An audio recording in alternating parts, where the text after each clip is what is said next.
tīri īsts atgādinājums no mums par augstu iedarbības herbicīdiem kā Butizan Avant, Butizan Start.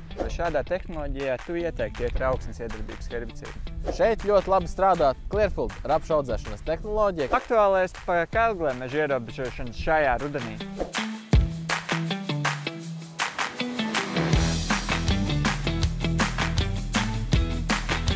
Sveiks, lauksaimnieki! Skaidrs, ka šajā sezonas brīdī brīva laika ir maz, tādēļ tikai pāris praktiski atgādinājumi no mūsu puses. Tā kā aktuāli notiek rapšu sēja, tad tīri īsts atgādinājums no mums par augstu iedarbības herbicīdiem kā Butizan Avant, Butizan Start. Ārumā viss ir vienkārši. Ārumā mēs zinām, ka uzreiz pēc sējas mēs ejam maksimāli 1 līdz 3 dienu laikā, lai dabūtu vislabāku efektivitāti, nosmidzinām herbicīdu. Tā lielākā baža ir parasti par minimālu augsnes apstrādi. Protams, ir daudz dažādu agregātu un tā apstrāde un tā kvalitāte atšķirās. Bet tu kā domā, kā šeit ir sastrādāt? Šeit ir iets ar ugāns kultivatoru un pēc tam ir sēts. Vai šādā tehnoloģijā tu ieteikti iet ar augsnes iedarbības herbicīdu?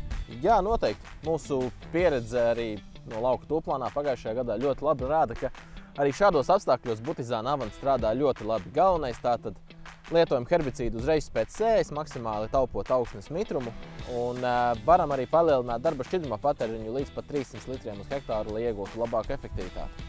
Un ar Butizan risinājumiem mēs ļoti efektīvi varam ierobežot tādas viendīglapju nezāles kā mauras karene, rudzusmilga, lāčauzas un arī airenis. Kā arī parasto virzi, kas nu jau paliek aizvien lielāka problēma jau mūsu sējumos. Bet tālāk, tā kā mēs šodien esam pievērsušies tādām praktiskām lietām, tad dosimies aplūkot piemēru, kādā apstrādē mēs īsti neieteiktu vairs lietot augsnes iedarbības herbicīdus. Dodamies! Šeit ir piemērs, kur ir tiešā sēja. Un tad, protams, šeit, kur ir tik daudz sāma atliekas virspusē, no augsnes iedarbības herbicīds nebūs tas labākais risinājums. Šeit ļoti labi strādā Clearfield rapšu audzēšanas tehnoloģija, kas sastāv no Clearfield sēklas un cēlu herbicīdu. Tātad mūsu piedāvājumā esošā sēkla 1266 Clearfield un kāds no herbicīdiem Klamox vai Claravoflex. Kuram tā lielākā priekšrocība, man liekas, salīdzinot ar citiem alternatīviem risinājumiem, kas ir domāti jau pēc rapšu sadīgšanas, ir tas, ka tev nav jāgaida šis 7 dienas pirms, 7 dienas pēc, un tu esi daudz brīvāks arī bākas maisījumos. Arī no praktiskā viedokļa ļoti bieži bijuši gadījumi, kad rudenī saimnieks ar miglotāju uz rapšu lauku uzbrauc tikai vienreiz. Šajā bākas maisījumā ir gan herbicīds, gan regulators, mikroelementi, un vienā braucienā mēs varam izdarīt visus šos darbus.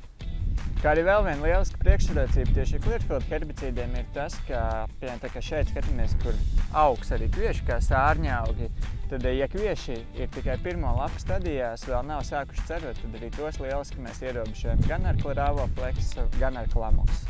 Bet kad vislabāk lietot Clearfield herbicīdu? Vadāmies pēc nezāļu attīstības stadijas, kad tās ir sadīgušas un nepāraudzējam tās maksimums līdz 2 īsto lapu stadijai. Nobeigumā vēl aktuālais par kailgliemežu ierobežošanu šajā rudenī. Šogad mitruma apstākļi ir optimāli kailgliemežu attīstībai un izplatībai.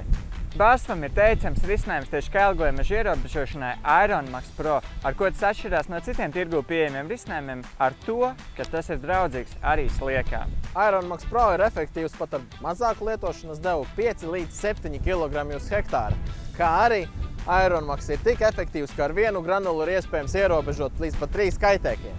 Tādējādi, jo ilgāk granulas ir uz lauka, jo ilgāk aizsardzība ir jūsu sējumam. Tā kā priekšā vēl ir kārtīgs darba cēliens, novēlam jums veiksmi, izturību un tiekamies nākamajās sērijās uz lauka.